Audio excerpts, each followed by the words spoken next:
बिस्मिल्लाहिर्रहमानिर्रहीम। अस्सलाम वालेकुम व्यूअर्स, मैं उम्मीद करती हूँ खैरियत के साथ होंगे।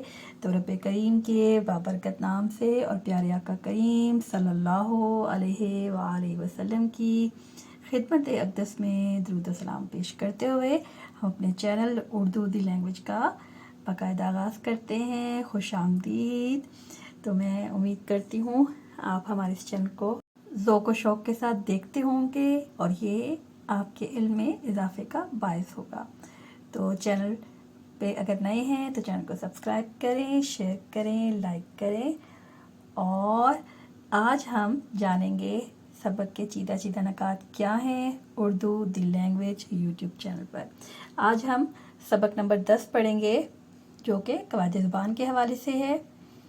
इससे पहले हमने बीच में लिखाई के हवाले से जाना और अब हम दोबारा से कवायद ज़ुबान की तरफ आ गए हैं और सरगर्मियाँ भी काफ़ी अरसे से नहीं हुई थी, तो आज आपका वो भी पसंदीदा मौजू भी शामिल है। हम जानेंगे कि कलमे के कितने हिस्से होते हैं, मुस्तकिल और गैर मुस्तकिल अल्फाज क्या हैं, मुरक्कब क्या है, मुरक्कब की इक़साम और जुमले के हिस्से कौन से होते हैं। तो चलिए शुरू करते हैं आज का सबक। जैसा कि हम पिछले इसबाक में जान चुके हैं कि कलमा क्या है। कलमा से मुराद बामानी अल्फाज हैं जिसका कोई मायने हो। अभी हम जानेंगे कलमा, मुरक्कब या जुमला। कलमा, मुरक्कब हर बामानी लफ्ज़ को कलमा कहते हैं। ज़्यादा बामानी अल्फाज को अब हम क्या कहेंगे, कलमात या मुरक्कब।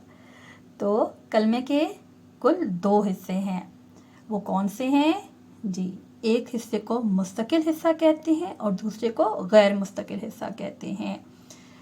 तो मुस्तकिल अल्फाज कौन से होते हैं और गैर मुस्तकिल अल्फाज कौन से होते हैं, इनको हम जानेंगे। जो इसम होते हैं उनको हम मुस्तकिल अल्फाज कहते हैं और जो हर्फ होते हैं वो गैर मुस्तकिल होते हैं। किस तरह से, आइए इसको जानते हैं। मुस्तकिल अल्फाज जो बज़ाते खुद पूरे मानी दे। अब मिसाल के तौर पर फातिमा, चाँद, सूरज, शाम, सुबह, ये सब क्या हैं, ये इसम हैं। जगहों के, चीज़ों के, इंसानों के नाम हैं, तो इनको हम इसम भी कहते हैं और ये मुस्तकिल अल्फाज होते हैं। इनकी बात पूरी समझ आ जाती है। अब गैर मुस्तकिल अल्फाज कौन से होते हैं जी, जो बजाते खुद मानी ना दे। मिसाल के तौर पर पर, तक, को, से, फिर, इस तरह की जो चीज़ें हैं, जो हरूफ हैं, वो गैर मुस्तकिल कहलाते हैं। अब हम जानेंगे कि मुरक्कब क्या है। मुरक्कब से मुराद 2 या 2 से ज़्यादा अल्फाज का जो मजमुआ है और ज़्यादा अल्फाज पे जो मुश्तमिल अल्फाज होते हैं और कहने वाले की जो बात है उसका मकसद पूरा हो जाए, मुरक्कब कहलाता है। मुरक्कब के मुतज़ाद क्या लफ्ज़ इस्तेमाल होता है, मुफर्रद इस्तेमाल होता है, अकेले को कहते हैं। अब हम जानेंगे कि कलाम या मुरक्कब की कितनी इक़साम हैं। इसकी 2 इक़साम हैं। कलाम के लिहाज से इसकी 2 इक़साम हैं, वरना हम इससे ज़्यादा इक़साम भी जानते हैं जो कि मुरक्कब के हवाले से हैं, लेकिन अभी हमें कलाम के हवाले से इसको पहचानना है। मुरक्कब नाकिस और मुरक्कब ताम। जुमले को क्या कहते हैं, मुरक्कब ताम। अब हम जानेंगे कि नाकिस क्या है और ताम क्या है। मुरक्कब की कितनी इक़साम है जी, बिल्कुल दुरुस्त, 2 इक़साम हैं, मुरक्कब नाकिस और मुरक्कब ताम। जिस कलाम का मतलब वाज़िया ना हो, गोया बात सुनने वाले को कुछ समझ ना आए या पढ़ने वाले को भी समझ ना आए, तो वो मुरक्कब नाकिस है। जैसे सिदरा है, किताब ये की, अब ये बात समझ नहीं आ रही है कि क्या चीज़ कहना चाह रहे हैं। इसी तरह मुरक्कब ताम क्या है, जुमला 2 या 2 से ज़्यादा अल्फाज के मजमुए को हम क्या कहते हैं, मुरक्कब ताम। और इसके साथ इस बात का पूरा समझ में आना, लिखने के हवाले से सुनने वाले को बात का मकसद समझ में आ जाए, तो ये मुरक्कब ताम कहलाता है। अब जैसे इसी को, ये किताब सिदरा की है, इस जुमले को अगर हमने इस तरह से लिख दिया या ये सिदरा की किताब है, तो ये मुरक्कब ताम बन जाएगा। अब हम जानेंगे कि जुमले के कितने हिस्से हैं। जुमले के 2 हिस्से हैं। अब वो कौन से हैं, एक है मुस्नद और दूसरा है मुस्नद अलैह। अब हम इसकी पहचान करेंगे कि मुस्नद क्या है और मुस्नद अलैह क्या है।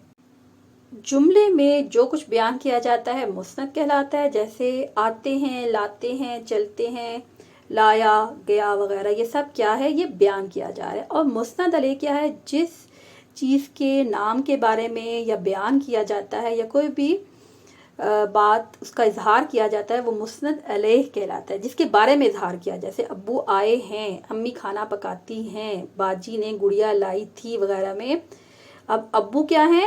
مسند علیہ ہیں۔ اب یہاں پہ جملے میں مسند اور مسند علیہ کی پہچان کرتے ہیں۔ ابیہا لکھ رہی ہے، ابیہا کیا ہے؟ مسند علیہ ہے، بالکل درست، اور لکھ رہی کیا ہے؟ مسند ہے۔ آپ نے بہت اچھے سے اس کو پہچان لیا۔ اب ہماری پسندیدہ کیا ہے؟ سمیع و بصری سرگرمیاں۔ تو آج اس میں ایک ہم نے مختلف انداز اختیار کیا ہے۔ آپ کو ان کے جوابات کمنٹ باکس میں دینے ہوں گے اور ان تصاویر میں آپ جواب کو تلاش کریں گے۔ مرکب سے کیا مراد ہے؟ اب آپ اس تصویر کے مجموعے کو سمجھیے۔ مرکب تام اور مرکب ناقص کیا ہوتے ہیں؟ اب آپ اس تصویر کو غور سے دیکھیں اور ان بچوں کے چہرے کے تاثرات کو نوٹ کریں۔ اب میں نے یہاں پہ ایک بچے کے چہرے کے اوپر کیا لکھا ہوا آ رہا ہے؟ ناقص، اور دوسرے کے چہرے کے اوپر آ رہا ہے تام۔ اب آپ ان کے تاثرات سے جواب جانیں۔ مرکب تام سے کیا مراد ہے؟ اس بچے کے چہرے کو دیکھیں۔ کلمے کے کل کتنے حصے ہوتے ہیں؟ آپ نے پہچان لیا۔ ان سب کا جواب آپ کمنٹ باکس میں دیں گے۔ امید ہے آپ کو آج کا سبق پسند آیا ہوگا۔ اب ہے مسند اور مسند علیہ کی پہچان کرتے ہوئے ایک جملہ تحریر کریں۔ اب دیکھیں کہاں پہ مسند علیہ لکھا ہے اور کہاں پہ مسند لکھا ہے۔ امید ہے آج کا سبق آپ کو پسند آیا ہوگا۔ اللہ پاک سے دعا ہے کہ اللہ پاک ہمارے علم اور فیض میں اضافہ فرمائے اور ہمیں دیے سے دیا جلانے کی توفیق نصیب فرمائے۔ تو ملتے ہیں جلد ہی نیکسٹ ویڈیو میں۔ اس سے پہلے چینل کو سبسکرائب کریں، شیئر کریں، لائک کریں اور کمنٹ کرنا مت بھولیں۔ تو ملتے ہیں جلد ہی نیکسٹ ویڈیو میں، تب تک اللہ نگہبان۔